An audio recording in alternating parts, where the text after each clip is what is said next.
दोस्तों नमस्कार, जय हिंद, वंदे मातरम। कक्षा 10वीं वाले हमारे सभी स्टूडेंट जिनका जो त्रैमासिक पेपर है दोस्तों, ये आप लोगों के लिए आ चुका है, क्योंकि आप लोगों की परीक्षा 18 तारीख के दिन है। 18 तारीख के दिन दोस्तों आप लोगों का पहला पेपर है हिंदी विषय का। तो आपके लिए सबसे बेस्ट तरीके से हम आपको क्वेश्चन आंसर बताएंगे और आप लोगों को याद भी करना है। अब बिना देर की स्टार्ट करते हैं दोस्तों। कक्षा 10वीं एमपी बोर्ड का ये त्रैमासिक परीक्षा के लिए इम्पोर्टेंट जो क्वेश्चन पेपर है ये दोस्तों, आपका इसमें पहला क्वेश्चन है, सही विकल्प का चयन कर लिखिए। पहला प्रश्न है, सही विकल्प में बाल गोविंद भगत साहब मानते थे। आपके ऑप्शन हैं सूरदास, तुलसीदास, कबीर या फिर नागार्जुन। सभी स्टूडेंट लाइव आ जाइए, क्योंकि आप लोगों के ये क्लास है कि बहुत ही बेस्ट साबित होगी। बाल गोविंद भगत कबीर को साहब मानते थे, ऐसा आप लोगों को उत्तर में बताना है। अगला देखो, वह धीरे धीरे चलने लगा। इस वाक्य में क्रिया विशेषण का भेद है। तो इसमें आप लोगों को क्या बताना है? क्रिया विशेषण का भेद बताना है। अब आपको एक बात मैं बता दूं, क्रिया की विशेषता बताने वाले जो शब्द होते हैं उन्हें क्रिया विशेषण कहा जाता है। तो क्रिया विशेषण में यहाँ धीरे धीरे जो है ये आप लोगों का क्या होगा? तो इसमें आपको याद रखना है रीतिवाचक क्रिया विशेषण। ठीक है। इसके बाद में आपका जो नेक्स्ट क्वेश्चन है वो आप देखिएगा। बालक तारकेश्वरनाथ को उसके पिता टीका लगाते थे। तो प्यारे विद्यार्थियों, चंदन का, रोली का, कुमकुम का या फिर भभूत का? तो सही आंसर आपका हो जाएगा भभूत का, वो टीका लगाते थे। रीतिकाल के कवि थे। रीतिकाल के कवि, तो आपको यहाँ पर ऑप्शन दिया है भूषण, जयशंकर प्रसाद, अज्ञेय और जगमोहन सिंह। तो सही उत्तर आपका हो जाएगा भूषण। जो भूषण है ये रीतिकाल के कवि थे, ऐसा आप याद रखेंगे।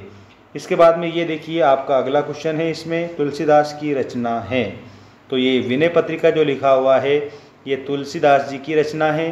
सूर सागर किसकी रचना है? तो ये सूरदास की रचना हो जाएगी। ठीक है। विनय पत्रिका तो तुलसीदास की है, सूर सागर सूरदास की रचना है। अगला क्वेश्चन देखिएगा, 10वें रस का नाम बताइए। तो दोस्तों 10वें रस का जो नाम है उसमें आप लोगों को क्या याद रखना है? तो उसमें आपको वात्सल्य रस याद रखना है। ठीक है।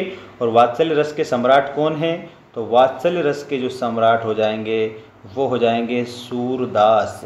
ये आपका इसमें करेक्ट आंसर हो जाएगा। इसके बाद में यहाँ पर देखिए प्यारे विद्यार्थियों, आप लोगों का नेक्स्ट जो क्वेश्चन है वो आ चुका है। सही विकल्प चुनकर लिखिए। में सही विकल्प में आपका जो रिक्त स्थान है ये संधि के भेद होते हैं। तो दोस्तों संधि के 3 भेद होते हैं, स्वर संधि, व्यंजन संधि और विसर्ग संधि। हिमालय की तीसरी सबसे बड़ी चोटी है। तो यहाँ पर आपको कंचनजंगा बता देना है। हिमालय की तीसरी सबसे बड़ी चोटी में कंचनजंगा उत्तर आ जाएगा करेक्ट। ठीक है। सूरदास के गुरु थे। तो वल्लभाचार्य जी सूरदास के गुरु थे। ठीक है। सूरदास के गुरु वल्लभाचार्य आप बताएंगे। इसके बाद में देखिएगा, चौपाई छंद की प्रत्येक पंक्ति में मात्राएं होती है। तो 16 मात्राएं, 16 मात्राएं चौपाई छंद की प्रत्येक पंक्ति में होती है। तो आपको 16 बताना है। ठीक है। प्रबंध काव्य के भेद माने हैं। तो प्रबंध काव्य के 2 भेद माने गए हैं। प्रबंध काव्य के 2 भेद हैं, ऐसा आप उत्तर में लिखेंगे। प्रतिमा बनाने वाले का नाम था। तो मोतीलाल आपको इसमें बताना है। प्रतिमा बनाने वाले का नाम मोतीलाल था। अब सही जोड़ी बनाइए वाला जो क्वेश्चन है आप देखिएगा। ये आपकी सही जोड़ी आ चुकी है आपकी स्क्रीन के सामने। सभी स्टूडेंट चैनल को सब्सक्राइब जरूर कर लेना और घंटी की बटन को ऑल पर रखना, ताकि आपको सारी अपडेट समय पर मिलती रहे। गद्य की विधाएं। तो गद्य की विधाएं में आपको निबंध बताना है। लखनवी अंदाज। तो लखनवी अंदाज वाला जो चैप्टर है आप लोगों का पाठ है ये यशपाल जी के द्वारा लिखा गया है। अंधे की लाठी, इसमें आपको एकमात्र सहारा बताना है। नेक्स्ट क्वेश्चन देखिएगा, मैं क्यों लिखता हूँ, ये अज्ञेय जी की रचना है। कामायनी, कामायनी के आगे आपको जयशंकर प्रसाद बताना है। कामायनी में जयशंकर प्रसाद। और मानवीय क्रियाओं का आरोप, तो इसमें आपको मानवीकरण अलंकार बताना रहेगा। मानवी क्रिया को आरोप में मानवीकरण हो जाएगा। ये आपकी सही जोड़ी कंप्लीट हो चुकी है, आप स्क्रीनशॉट भी ले सकते हैं।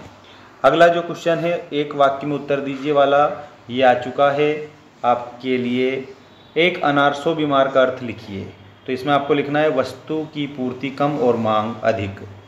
भोलेनाथ के जो पिताजी थे आटे की कितनी गोलियां गंगा में प्रवाहित करते थे? तो दोस्तों इसमें आपको बताना है 500। ठीक है। कवि निराला ने बादलों की तुलना किससे की है? तो बाल कल्पना से उन्होंने बादलों की तुलना की है। इसके बाद में रस के कितने अंग होते हैं? तो आपको बताना है रस के 4 अंग होते हैं, विभाव, अनुभाव, संचारी भाव और स्थायी भाव। गद्य की 3 गौण विधाएं लिखिए। तो संस्मरण, रिपोर्टाज और डायरी, ये गद्य की 3 गौण विधाएं हैं। समास के कितने भेद होते हैं? तो समास के आपको इसमें 6 भेद बताना रहेगा। अब देखिए सत्य असत्य लिखिए में, जो जीता न जा सके उसे अजेय कहते हैं, ये आपका सत्य हो जाएगा। प्रेयर व्हील को घुमाने से पाप नहीं धुलते, ये असत्य होगा। हिरोशिमा में परमाणु बम गिरा था, ये सत्य है आप लोगों का।